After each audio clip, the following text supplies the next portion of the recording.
sábado, amém? Abra sua Bíblia comigo lá em 1 Samuel, capítulo 18. Nós vamos ler o capítulo 18, versículo 7 e o versículo 8. E existia quando você, vou precisar muito do telão, tá, hoje para nós, que eu pedi para abrir a Bíblia. Se abrir a Bíblia tem que ligar um pouquinho a luz aí, pessoal, mas a gente vai estar no telão também. Mas deixa eu explicar antes para você entender o contexto do texto. Davi, ele vence Golias. Davi, um jovem, mancebo, né, vence o gigante, porque existia uma proposta para o gigante, para quem vencesse o gigante. A proposta era: aquele que matar o gigante, vai casar com a filha do rei. Aquele que matar o gigante, vai herdar alguns ouros, né, alguns tesouros, né, uma grana em dinheiro. Terceiro, aquele que matar o gigante também, ele vai, todos os impostos da família, de toda a família dele, não vai mais precisar pagar imposto para o rei de Israel na época. Então, casa com a filha do rei, herda heranças em ouro, e também toda a família lhe é perdoada dos impostos, não precisa mais pagar imposto. Davi, quando mata o gigante, o Golias, ele recebe toda essa herança. Mas aí Davi também se torna um guerreiro ali, uma pessoa ali junto, o genro do rei, né? O genro do rei ali, junto do rei, nas batalhas, nas guerras, né? E aí vem as vitórias. E quando se tem batalha, quando tem guerra, se tem vitória, tem festa, não é, pessoal? Né? Se o Brasil ganha aquela batalha ali do esporte, o que acontece? Tem festa. Quando um inimigo vence o outro, a outra nação, né, vencedora, faz festa. O vencedor sempre faz festa. Mas aconteceu nessa festa, onde uma grande multidão, né, o exército de Israel ali, vence os filisteus, e Davi estava entre os soldados. Davi era um soldado junto ali, e o rei era o grande general ali, era o rei do exército. Mas começam durante a cantoria, durante a celebração, um lado as mulheres começavam a gritar assim, olha lá, 1 Samuel 18, 7, o seguinte: e as mulheres tangendo, né, cantando, né, com os tamborins, dançando, respondiam umas às outras. Então um lado falava assim: Saul feriu seus milhares. Aí o outro lado gritava assim: porém Davi os seus 10 milhares. Aí outra turma gritava, tipo assim: Saul matou 1000. E aí outro lado gritava assim: Davi matou 10.000. E aí, olha o versículo 8: quando Saul, que era o rei, ouve isso, olha o que está escrito lá em 1 Samuel 18, 8, diz o seguinte: então Saul se indignou muito, e aquela palavra pareceu mal aos seus olhos, e disse: 10 milhares deram a Davi, e a mim somente milhares. Esse camarada deu 10.000, para mim só deu 1.000. Aí ele fala assim: na verdade, o que está faltando para Davi? O meu reino? Só está faltando senão o reino? Esse camarada está atrevido demais. Por isso, o tema da nossa mensagem de hoje é o poder destrutivo da comparação. Fala comigo, igreja, vamos lá? O poder destrutivo da comparação. Amém? Põe a mão no seu coração, fala comigo assim: Senhor Jesus, que nesta noite o meu coração venha ser uma terra boa, uma terra pronta para receber a semente da tua palavra, e que esta semente venha germinar, nascer, crescer e gerar fruto do teu Espírito Santo. Se você crê nessa palavra profética sobre a sua vida, diga amém, amém. Então fala comigo mais uma vez: o poder destrutivo da comparação. Deixa eu falar uma coisa séria para você. Esse negócio de comparação é muito complexo, e a gente pensa o seguinte, né? As crianças, todo mundo tem trauma. Eu sempre falo assim, que todos nós temos nossos traumas, cada um que administra os seus traumas, não tem jeito. Quem é gordo tem trauma, quem é magro tem trauma, quem é baixo tem trauma, quem é alto tem... Todo mundo tem algum trauma, não tem jeito. Mas quando a gente é criança, a gente consegue administrar, a gente pensa assim, não, esse é trauma de infância. Eu quero falar para você que muitas vezes os traumas que a gente tem quando a gente está na vida adulta, os gatilhos que a gente recebe, muitas vezes eles são muito piores. E são muito mais prejudiciais do que se fosse quando é criança. Porque o próprio Jesus, o que Jesus fala? Olha, se você não se tornar como uma criança, você não vai dar meu reino. Jesus estava falando isso pela capacidade que a criança tem, né? De, muitas vezes absorve muita coisa, mas a criança também tem esse poder de perdoar, tem esse poder de trazer, como se fosse superar as coisas. Não é só Deus, eu acho que é Deus que entende disso aí mesmo. Mas a verdade é essa, que muitas vezes os traumas que nós temos na vida adulta é muito pior. E o poder da comparação, quando a gente passa pelos processos de comparação, a coisa fica muito mais difícil, né? Em 1 Samuel, essa palavra, olha só, o camarada casa com a filha do rei, herda heranças, tem todos os impostos pagos, e o grande problema de Davi não foi Davi que gerou o problema. Foi alguém que fez uma comparação. Então, muitas vezes, quando a gente passa por um processo de comparação, 90%, gente, não é nem culpa nossa.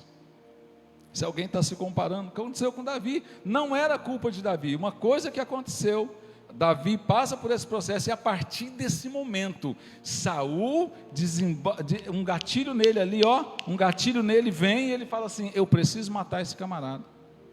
Davi era o genro dele, Davi era da filha, poderia herdar o reino, poderia ser um grande general. Não, ele já tirou tudo isso. O plano dele é, eu vou eliminar Davi, por causa de um gatilho do poder da comparação. Quem sabe o próprio Davi não sabia disso, e o que aconteceu foi isso. E essa fama dessa comparação, ela correu tanto, que se for ver lá em 1 Samuel capítulo 21, põe lá para nós, 1 Samuel 21, 11, Davi, já o trem desandou, como diz o outro. Davi teve que correr para não morrer do próprio sogro. Ele criou todo tipo de armadilha para matar seu genro. Chamava para jantar e tentava lançar, tentava lá ele estava dormindo, entrava lá, a esposa colocou um corpo lá deitado, eles pensaram que era, olha, Davi tentou de tudo, negociar com o seu sogro, mas não tinha nada que mudasse de ideia, que queria tirar a sua vida. E aí Davi teve que fugir, fugiu para o inimigo, fugiu para o lado do inimigo. Olha lá, 1 Samuel 21, 11, 1 Samuel 21, 11, olha o que acontece, quando Davi chega lá e fala, olha, eu sou Davi, eu estou correndo do rei Saul, né?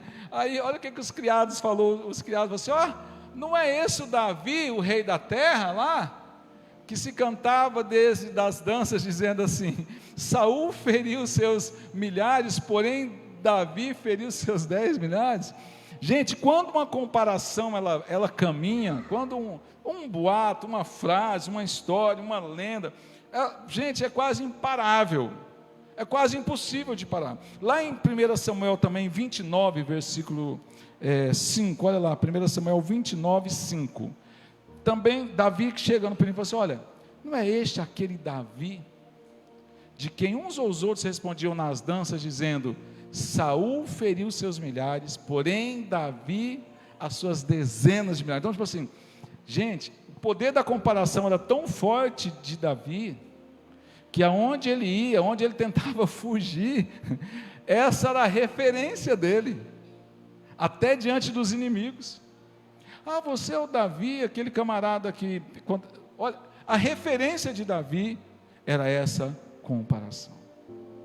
E que foi muito destrutiva, porque acabou destruindo toda a família de Saul, acabou atrasando, sei lá, de forma simplista falando, acabou atrasando todo, de repente, o processo que Deus queria trazer, porque Deus rejeita Saul e unge Davi. Samuel secretamente unge Davi para fazer. Mas deixa eu falar uma coisa para você, essa comparação, quando a gente compara um ao outro, quando a gente fica comparando as pessoas, e quando a gente sofre a comparação, ela sempre vai despertar um gatilho em nós, e esse é o desafio, o desafio, o gatilho que despertou entre Davi e Saul, nos mostra a comparação do amor pelo povo, do amor que o povo tinha por ele. O povo amava mais Davi do que Saul, essa é a verdade. Essa é a verdade. Essa primeira comparação é a comparação da aceitação. Comparação da aceitação. Por quê? Porque Saul não aceitava que alguém no reino de Israel fosse mais querido do que ele. Sabia disso? Ele não aceitava. A Bíblia fala que no começo, quando aquele jovem tímido, que foi escolhido, se escondeu entre as bagagens, a Bíblia fala que Deus move o coração do povo a ir a favor do rei. A Bíblia fala. Mas, gente, se tem aquela frase que fala assim, que nem Jesus agradou a todos. Saul tinha tudo, ele tinha riquezas, ele tinha domínio, ele tinha poder, ele tinha um reino. Mas o que feria aquele homem era ele saber que o povo amava mais a Davi do que a ele. O poder da comparação, o poder destrutivo da comparação. É como se fosse aquela frase assim, eu tenho tudo, mas eu não tenho a aprovação de todos. Irmãos, isso nunca vai acontecer. Nunca seremos queridos por todos, nunca seremos amados por todos, nunca tem aquele negócio, eu tenho tudo, mas eu não, é isso que ele pensava, eu tenho tudo, mas eu não tenho o amor de todos. O que Saul queria era ser aceito, e desde o começo, ele sofre a rejeição, porque quando ele não oferece o sacrifício da forma com que o profeta manda, a Bíblia fala que ele pega, insiste para o profeta, faz o sacrifício, aí o profeta olha para ele e fala assim, olha, Deus te rejeitou, e porque Deus te rejeitou, o rei te tomará o reino. A Bíblia fala que o profeta Samuel tentou sair, ele rasga a roupa, puxando a veste do profeta, ele rasga, aí o profeta fala assim, olha, você tem rasgado o reino de Israel hoje, Deus tem rasgado a aliança contigo. O que Saul queria era somente ser amado por todos, mas isso isso não vai acontecer com ninguém, nem comigo, nem com você, jamais. Jamais. A comparação da aceitação. Muitas vezes queremos ser aceitos, temos até necessidade de sermos aceitos, mas quando a gente trabalha no nosso íntimo, nós não seremos aceitos por todos, não seremos amados por todos. Irmãos, muita coisa muda da forma da gente resolver nossos conflitos, da forma da gente resolver nossos problemas. Nós não podemos aceitar. A comparação da aceitação, ela pode ser destrutiva, se nós despertarmos esses gatilhos, de achar que todos têm que nos amar, que todos têm que nos querer, que nós temos que ser aceitos e aprovados por todos. Isso jamais vai acontecer, porque Deus deu o livre-arbítrio para nós, e aquela frase, que fala, nem Deus, nem Jesus agradou a todos. Esse é o primeiro ponto. Existe um outro ponto, está lá em 1 Samuel, foi Samuel aqui, tá? Os temas eram diferentes, mas Samuel está brilhando aqui. Em 1 Samuel, capítulo 1, versículo 1 e 2, olha lá, 1 Samuel, capítulo 1, versículo 1 e 2, tem um outro tipo de comparação. Olha lá, houve um homem em Ramataim, Zofim da montanha de Efraim, cujo nome era Eucana, era filho de Jeroão, e filho de Eliú, e vai passando os filhos, passa o próximo versículo aí, versículo 2, e este tinha duas mulheres, o nome de uma era Ana, e o nome da outra era Penina. Penina tinha filhos, porém Ana não os tinha. E olha que coisa interessante, e quando ele fala isso, olha o próximo versículo. Subia, pois, este homem da sua cidade de ano em ano para adorar e sacrificar o Senhor dos Exércitos. E a Siló, estava ali os sacerdotes, estavam ali todos com ele. Os sacerdotes do Senhor, Ofni, Finéias, os filhos de Eli e tudo mais. Posso passar o versículo.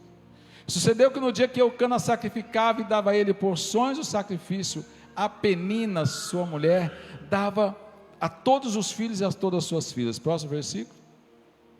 Porém a Ana dava uma parte excelente, portanto ele a amava, Ana, porém o Senhor lhe tinha cerrado a madre. Se você olhar lá em 1 Samuel capítulo 1 e versículo 1 Samuel capítulo 1 versículo 6, que está aí agora, e a sua competidora, aqui eu coloquei o seguinte, aqui está o seguinte, e a sua rival, a sua competidora, excessivamente a irritava para embravecer, porquanto o Senhor lhe tinha cerrado, amado. Estava assim, olha, está claro isso aí. A sua rival provocava ela, irritava ela, trazia o poder da comparação, comparando, ó, eu posso ter filho, você não pode. A grande amargura desta mulher era o fato dela não poder ter filhos. E não era só o problema de não ter filhos, é o problema que naquela época, uma mulher que não tinha filhos, e até hoje no Oriente Médio ainda essa cultura é muito forte, uma mulher que não pode gerar filhos, uma mulher estéril, é uma mulher já de segunda classe, é uma mulher desvalorizada. Ela sofria não só a falta de ser mãe, mas ela sofria também a pressão daquela sociedade da época, que oprimia muito mais uma mulher que não podia gerar filhos. Eu sempre, quando observo alguns casais, seja quem for, é interessante, você encontra a pessoa fala assim, eu não quero ter filho, agora eu não quero ter filho, pastor, vou esperar, vou deixar, tudo bem, a pessoa só fica calma, até quando ela descobre que realmente ela não pode ter filho. Enquanto você acha que pode ter filho, você, não, eu vou deixar, quando você descobre que você não pode ter filho, você fica aqui, desesperado, a partir do momento de querer ter filho. Olha, Ana e Penina estavam nesse desafio, e aí gente, se eu falei do poder da comparação, da aceitação, agora eu vou falar para vocês a comparação da experiência. Naquele momento, aquela mulher, ela queria ter a experiência de ser mãe, ela se comparava às outras mulheres que eram mães, e ela queria ter essa experiência, da maternidade. Teve um dia que o próprio falou para ela assim, mulher, eu te dou de tudo, ela falou, eu não quero, eu dou o dobro da porção para você, eu amo você, mas eu não quero seu amor, porque o amor de marido ela já tinha, falou assim, eu quero amor de filho, eu quero sentir o amor de um filho. E a Bíblia fala que essa mulher foi perseverante, e ela ia de ano em ano ao templo, e ela chorava ao Senhor, ao ponto que um dia o sacerdote pensou, você está bêbada, mulher. Ela falou assim, não, a minha alma está angustiada demais, porque eu tenho um pedido a Deus.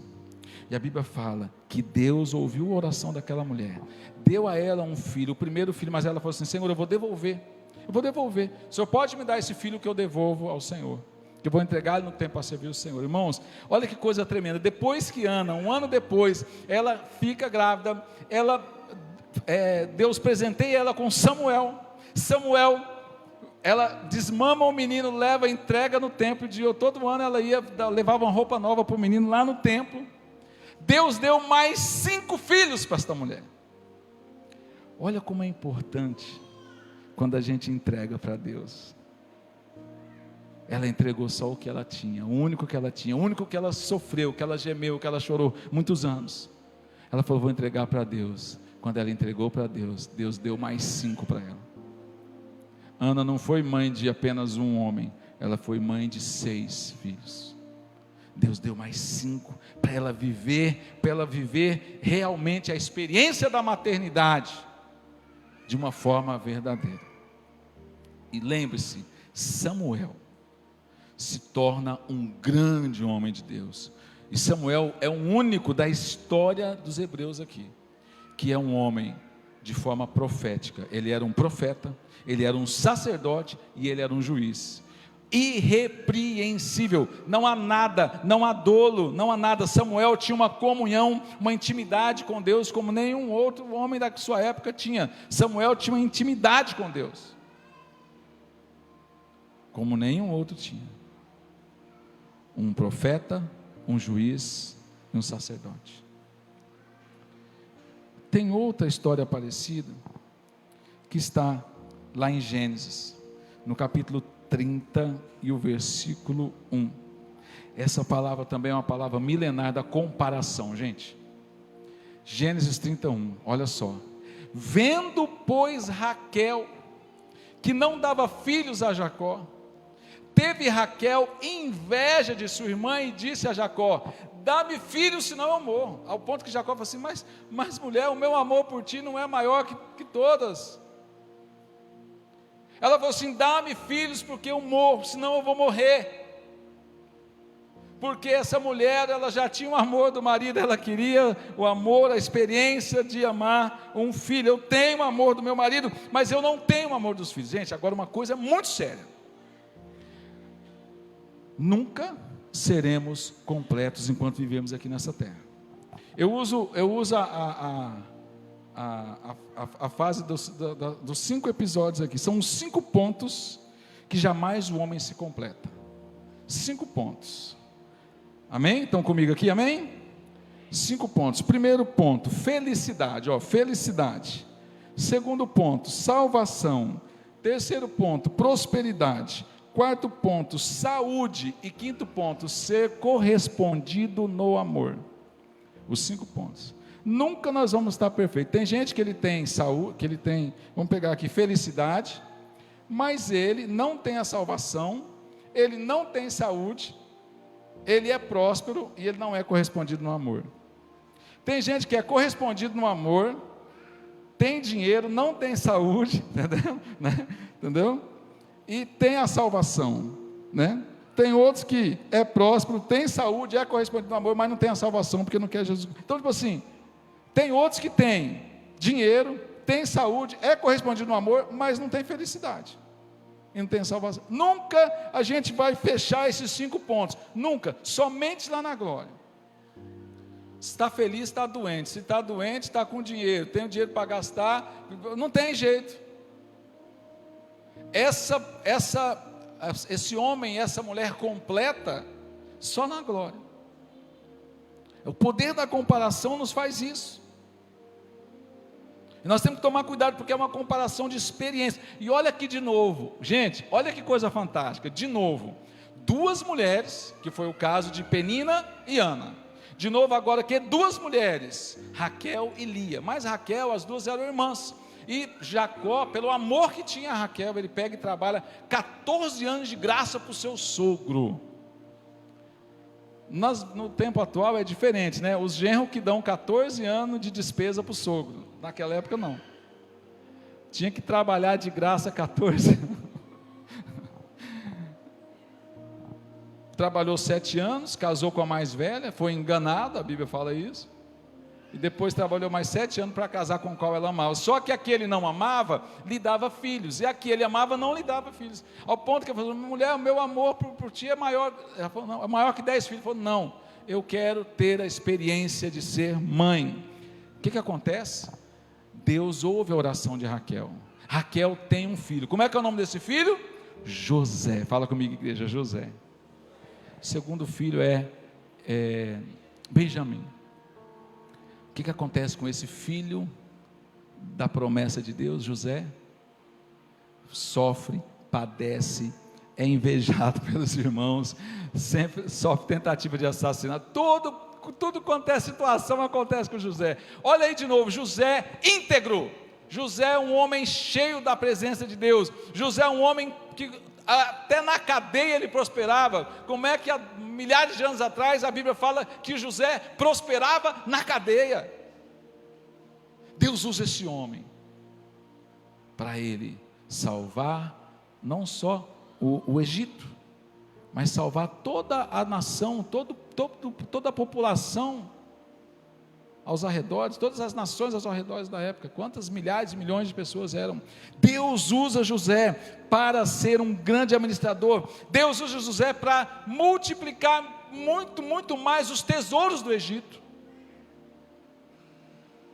Um homem que foi gerado na dor da comparação. A comparação da experiência. Eu tenho o amor do meu marido, mas eu não tenho o amor dos meus filhos. O que fazia aquela mulher sofrer, o que fazia a Ana sofrer, porque ela não tinha um amor. Ela tinha o amor do marido, mas ela não tinha o amor do filho. Lembra? Por isso eu falo, nós nunca vamos ser completos. Seremos completos só quando formos glorificados, só na glória. Mas tem a última comparação que eu queria compartilhar com você hoje. A primeira foi a comparação da aceitação, a comparação da experiência, mas a última eu queria falar para você o seguinte: a comparação da santidade. E eu queria que você abrisse comigo, ou coloca só no telão para nós melhor, que todo mundo trabalha uma leitura só. Salmo 15, 1. Salmo 15, a partir do verso 1, e eu quero que você leia comigo esse texto. Olha só o que diz, vamos lá, eu quero, todo mundo me ajuda aí, vamos lá, 1, 2, 3 e... Senhor, quem habitará no teu tabernáculo? Quem morará no teu santo monte? Vamos lá, próximo. Aquele que anda em sinceridade e pratica a justiça, e fala verazmente segundo o seu coração. Vamos lá, próximo. Aquele que não difama com a sua língua, nem faz mal ao seu próximo, nem aceita nenhuma afronta contra o seu próximo. Vamos próximo. Aquele a cujos olhos o réprobo é desprezado, mas honra os que temem ao Senhor. Aquele que mesmo que jure com dano seu, não muda. Vamos lá, o próximo. Aquele que não empresta o seu dinheiro com usura, nem recebe subornos contra o inocente. Quem faz isto, jamais será abalado. Você pode ficar de pé agora em nome de Jesus? Tem uma história de um rapaz que ele queria buscar Deus de forma maravilhosa. Primeiro ele estava na sociedade, ele falou, não, a sociedade me faz pecar, eu quero ser mais santo, eu vou ficar só em casa com a família. Aí com a família também falou, não, com a família eu tenho problemas no relacionamento, briga de lá, briga de cá, tentação, provação, eu quero sair, eu vou, o único lugar que eu não serei tentado, o único lugar que eu vou ser irrepreensível eu no deserto, eu vou para o deserto, porque chega lá, eu não vou ter nada para me ver, nada que vai me fazer pecar, nada que vai me corromper, eu quero estar realmente diante da presença de Deus, não vai ter nada lá que vai me fazer pecar. Só que quando aquele homem chegou lá, dobra o joelho, começa a adorar a Deus, o diabo é sujo, vocês sabem disso, e fala, Senhor, eu te louvo, aí no coração dele assim, ó, agora sim, agora eu estou, não tem nada, não tem nenhuma porta de pecado, nada, eu estou totalmente isolado aqui, nada vai me desconectar de Deus, nada. Aí sabe o que alguém falou? Aí ele falou no coração dele mesmo, o diabo plantou uma semente no coração dele, falou assim para ele, me diz uma coisa, será que não tem alguém que é mais santo e mais íntegro do que você? Quando aquele homem pensou nisso, ele não conseguiu mais ter paz, porque a preocupação dele não era se ele estava em santidade, era se tinha alguém, ele queria estar no topo. Deixa eu falar uma coisa para você, essa comparação que eu estou dizendo para você, não é que eu estou falando das trevas e luz, não, é a luz com a luz, é o bem com o bem, é o bom com o ótimo, é o fiel com o irrepreensível. Você é fiel, você é irrepreensível. Aquele homem chorou, aquele homem entrou em uma agonia profunda. Sabe por quê, irmãos? Porque nós temos a comparação da aceitação, que a gente quer que todo mundo nos aceita de qualquer jeito. A gente quer ser aceito por todos, jamais seremos. Nós temos essa aceitação da experiência, porque a gente sempre quer algo que a gente não tem, a gente sempre quer ter essa experiência, e alguém pode usar isso para nos comparar.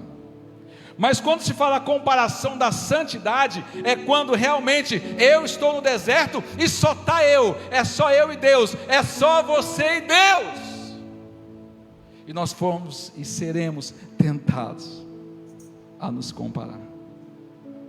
Mas deixa eu falar uma coisa para você, olha na sua mão agora, eu falei dos 5 dedos, olha na sua mão agora aí, você está vendo as suas impressões digitais, deixa eu falar uma coisa para você, você não tem ninguém que se compara a você, Você é único, as suas impressões digitais são únicas. Nada, você pode até ter uma herança genética, ter um DNA, você pode ter talentos, mas as suas digitais, ela que realmente traz uma autenticidade para você. Você é autêntico, você nasceu no coração de Deus de uma forma tão tremenda que você não precisa se preocupar com comparações. Não se preocupe com as comparações, porque elas vão tirar a tua paz, vão tirar a tua salvação, vão tirar a sua saúde, vão tirar os seus sonhos. Você é uma pessoa única. Quando Davi, acontece aquela grande vitória do gigante, Davi não foi porque ele queria ouro, porque ele queria casar com a filha do rei, não, porque Davi sentiu que o Deus que ele servia era comparado. Davi virava uma fera quando zombavam do Deus dele, e ele falou: eu não aceito ninguém confrontar o Deus de Israel, eu não aceito ninguém querer diminuir o meu Deus.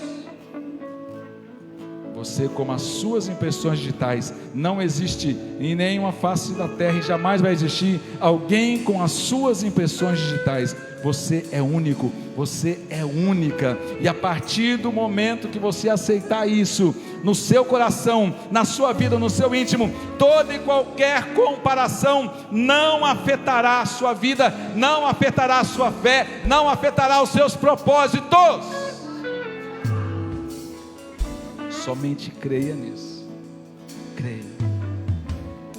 Alguém, e o profeta Isaías fala isso, ele fala assim: a quem? Isaías 40:18,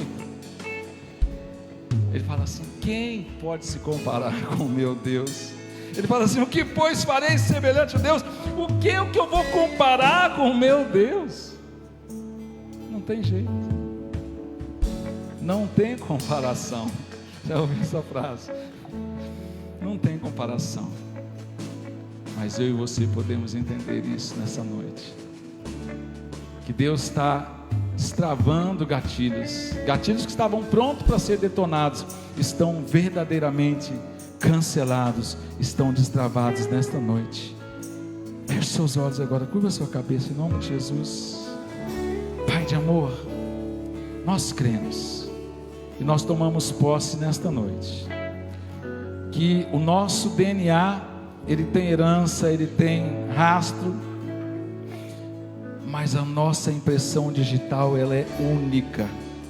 Na tua perfeição a nos criar, o Senhor mostra o poder da tua glória para nós, e nós rejeitamos toda comparação destrutiva, toda comparação que vai gerar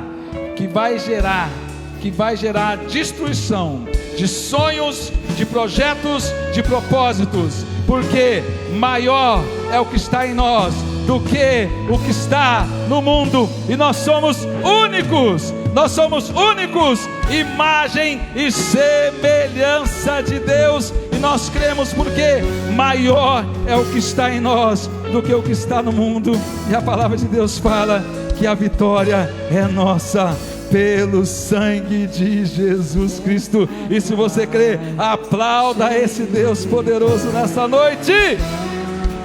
Aleluia, glória a Deus. Vamos louvar o Senhor Jesus e preparar nosso coração para a Santa Ceia nessa noite, igreja. Vamos lá. O Filho de Deus chorou em perfeição,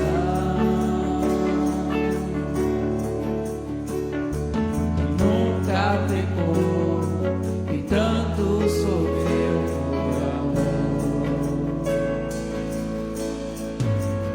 Todo o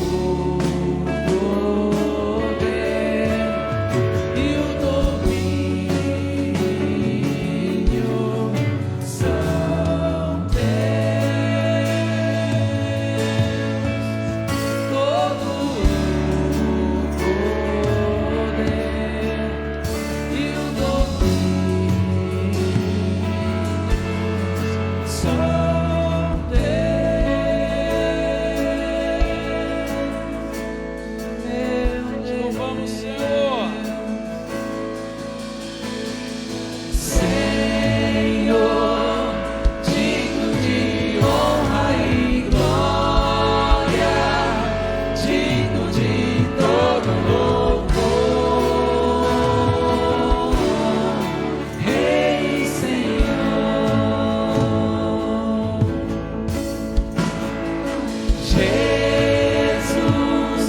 incomparável seu nome, maravilhoso e pra sempre,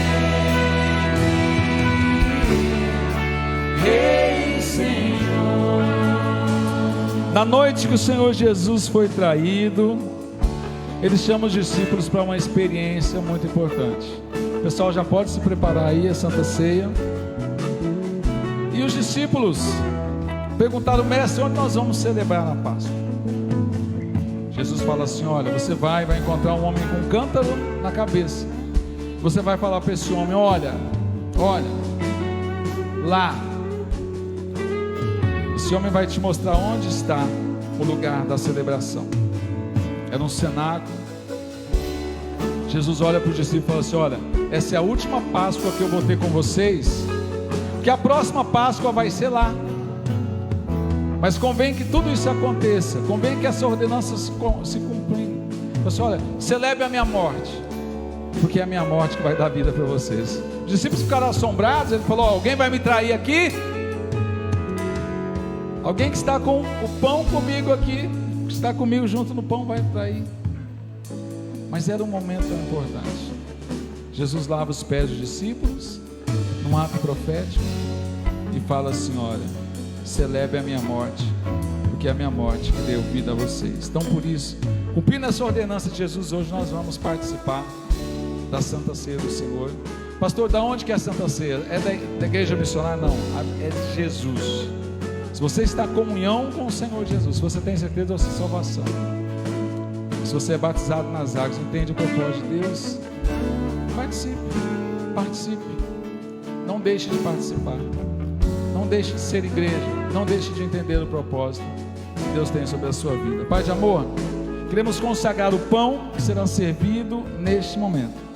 E nós pedimos que verdadeiramente, igreja que somos, corpo de Cristo, entendendo a bênção da ordenança do Senhor, nós abençoamos em nome de Jesus. Podem servir, pessoal. Você vai pegar o pão e você vai segurar. Não come ainda não, tá? Só segura para a gente fazer um ato profético. Aleluias. Mostrou a verdade, Filho do Espírito, com autoridade, com autoridade, o mundo se revelou.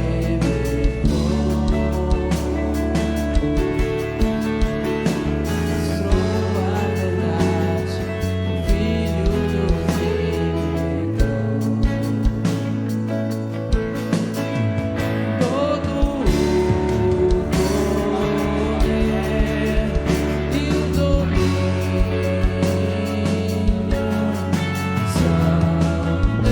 Todo o poder e domínio pertence a Ti, Senhor Jesus.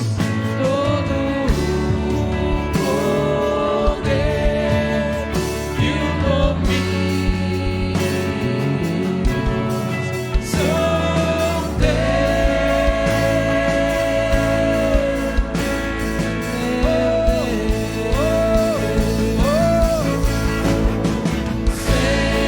Senhor, digno de honra e glória, digno de todo louvor, Rei e Senhor. Jesus, incomparável seu nome, maravilhoso pra sempre, Rei e Senhor. Jesus, de honra e glória, digno de todo louvor, Rei e Senhor. Todos pegaram o pão? Aleluia, Jesus. Olha para esse pedacinho de pão agora aí. Ele simboliza algo muito importante para nós. Igreja de Cristo. Eu e você somos igreja. Eu e você somos corpo de Cristo. Amém? Esse pedaço de pão, ele não alimenta o nosso corpo físico. Mas esse pedaço de pão, a força que ele tem é sobrenatural, porque a força que esse pedacinho de pão tem alimenta a nossa fé, alimenta o nosso espírito e nos faz entender o propósito, o que é ser igreja. Fala comigo assim: eu sou igreja de Jesus. Maranata, ora vem Senhor Jesus. Vamos comer para a glória do Senhor Jesus.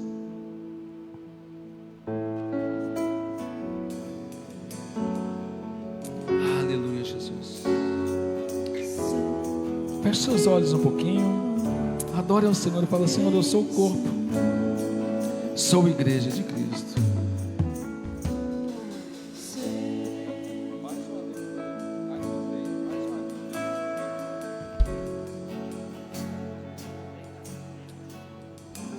Olha, enquanto os pessoal estão se preparando aí nesse momento, nós vamos agora para uma parte muito especial. Nós entendemos que somos igreja do corpo de Cristo, mas há uma simbologia muito grande no momento do suco da uva, no momento do vinho, como Jesus fala. Quando ele pega e fala da aliança, que eu vou falar depois, mas o derramar do sangue de Jesus é o que faria a diferença. Na nossa vida, toda a história da igreja em si, se não tiver sangue, não teve jeito. Um sangue foi derramado do inocente quando Adão e Eva pecam. Ali no paraíso, a Bíblia fala que Deus tirou da pele de um animal para fazer as vestes. O sangue já tem herança, história que sangue é para cobrir vergonha, sangue é para cobrir pecado. Quando chegava também o momento ali do sacrifício, o inocente era derramado o sangue do inocente, era aspergido. O sacerdote aspergia o sangue no Santo dos Santos em favor do pecado do povo. Mas teve um sangue, esse sangue do Cordeiro Santo, do unigênito, do Filho de Deus. Quando esse sangue é derramado na terra, aí todos os outros sangues não têm mais valor. O único sangue realmente que tem valor é o sangue de Jesus Cristo. Ele é realmente o ápice ali da purificação da igreja, da aliança de salvação da igreja. Ele faz a diferença. Por isso nós entendemos, somos corpo de Cristo e somos lavados e remidos pelo sangue de Jesus. Por isso nós comemos o pãozinho que simboliza o corpo e depois o suco de uva que simboliza o sangue, porque um corpo sem sangue não tem vida, um corpo sem sangue é morto, e um corpo sem o sangue de Jesus não é igreja. E se você é igreja, você entende a importância do sangue de Jesus, nessa simbologia da ceia, a importância do sangue, porque sem derramamento de sangue não há remissão de pecados. Pai de amor, consagramos ao Senhor esse momento da Santa Ceia, do vinho, do fruto da videira, como sua palavra. Nós abençoamos porque entendemos que o sangue de Jesus Cristo é que nos purifica de todo pecado, e nós tomamos posse dessa palavra em nome de Jesus. Pode servir. Você vai segurar o cálice para nós fazermos o ato profético, amém? Glória a Deus. Santo é o Senhor Deus poderoso, digno de louvor, digno de louvor. Tu és santo, santo é o Senhor Deus poderoso, digno de louvor, digno de louvor. Tu és santo,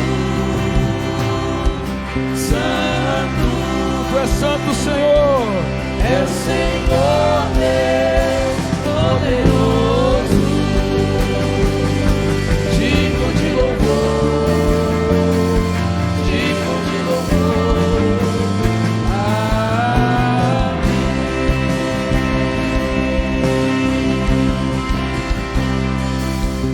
Louvado seja o nome do Senhor. Santo, santo, santo, santo, santo, santo. Na noite que o Senhor Jesus foi traído, Ele pegou o cálice e disse: esse é o meu sangue que é derramado em favor de vós, o sangue da nova aliança. Fazei isso todas as vezes que beberdes em memória de mim, até que eu venha. Amém, irmãos? Palavras do Senhor Jesus. Jesus está aguardando o momento. Cada dia que eu e você participamos desse cálice, está chegando o momento de nós nos encontrarmos com o Senhor, amém? Para a grande festa, onde eu e você vamos nos ver face a face com Ele, face a face com Jesus, face a face. E aí, alguém perguntou assim: pastor, como é que nós vamos descobrir quem é que é Jesus lá no céu? Como que nós vamos descobrir, já que nós não vamos conhecer ninguém, nós vamos ser como anjos, a presença de Deus, a alegria de Deus, a glória de Deus vai ser tão grande, como que nós vamos identificar Jesus? Olha o poder da unção da palavra de Deus. Como que eu e você vamos identificar Jesus lá no céu? A Bíblia fala que todos nós seremos revestidos. Se nós tínhamos problemas físicos, se nós tínhamos quebrado alguma coisa, faltava alguma coisa, nós vamos ser transformados em uma perfeição celestial, e nós vamos ser perfeitos no céu. Mas alguém lá no céu, que já subiu com o corpo glorificado, você vai identificar ele é Jesus, sabe o que? Pelas marcas da cruz nas suas mãos. A única pessoa que vai ser diferente no céu é Jesus, porque Jesus vai estar com as marcas da cruz, a marca da cruz, que Ele morreu por mim e por você, derramou o sangue dele ali na cruz, por mim e por você. Esse sacrifício tão eterno, tão valoroso, vai ficar para a eternidade, porque Jesus tem as marcas da cruz em suas mãos, e vai ser a maneira de nós identificarmos Jesus lá no céu. Se você crê nessa palavra profética, diga: Maranata, ora vem Senhor Jesus. Coloque o cálice assim e fala assim, ó: até o mês que vem, quem sabe na Nova Jerusalém. Mais uma vez: até o mês que vem,